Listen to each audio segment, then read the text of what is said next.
ଥରେ ଗୋटे ରାଜ୍ୟର ରାଜା ଘୋଷଣା କଲେ ଯେ ସେ ସବୁଠୁ ବୁଦ୍ଧିମାନ ଝିଅକୁ ବିବାହ କରିବାକୁ ଚାହାନ୍ତି। ଝିଅଟି ରାଜବଂଶୀ ନ ହୋଇଥିଲେ ବି ଚଳିବ। ରାଜାଙ୍କ ଘୋଷଣା ଶୁଣି ରାଜ୍ୟ ଓ ରାଜ୍ୟ ବାହାରୁ ବହୁତ ଝିଅ ରାଜାଙ୍କୁ ବିବାହ କରିବା ପାଇଁ ଆସିଲେ।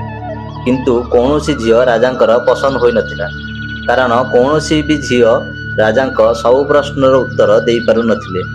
ରାଜା ବହୁତ ନିରାଶ ହେଲେ। କିଛି ଦିନ ପରେ ରାଜା ଜଙ୍ଗଲରେ ଶିକାର କରିବାକୁ ଯାଇଥିଲେ।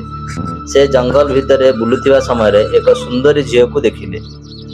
ରାଜା ସେ ଝିଅ ପାଖକୁ ଗଲେ ଓ ତାକୁ କହିଲେ, ମୁଁ ଏ ରାଜ୍ୟର ରାଜା, ମୁଁ ତୁମକୁ ବିବାହ କରିବାକୁ ଚାହେଁ, କିନ୍ତୁ ତୁମକୁ ମୋର 3ଟି ପ୍ରଶ୍ନର ଉତ୍ତର ଦେବାକୁ ହେବ।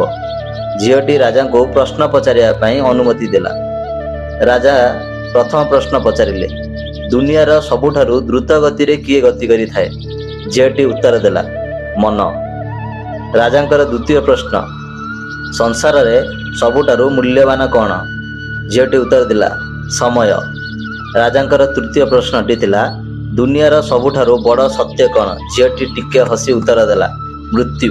ମୃତ୍ୟୁ ଦୁନିଆର ସବୁଠୁ ବଡ଼ ସତ୍ୟ।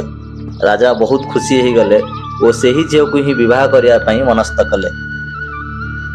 ଝିଅଟି ରାଜାଙ୍କୁ ତାର ବାପାଙ୍କ ପାଖକୁ ବିବାହ ପ୍ରସ୍ତାବ ନେଇ ଯିବା ପାଇଁ କହିଲା।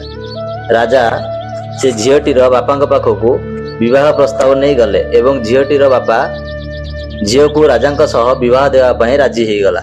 ଏହାପରେ ରାଜା ଓ ସେ ଝିଅର ବହୁତ ଧୁମଧାମରେ ବାହାଘର ହେଲା। ରାଜା ଓ ଝିଅଟି ବହୁତ ଖୁସିରେ ଜୀବନ ଯାପନ କଲେ।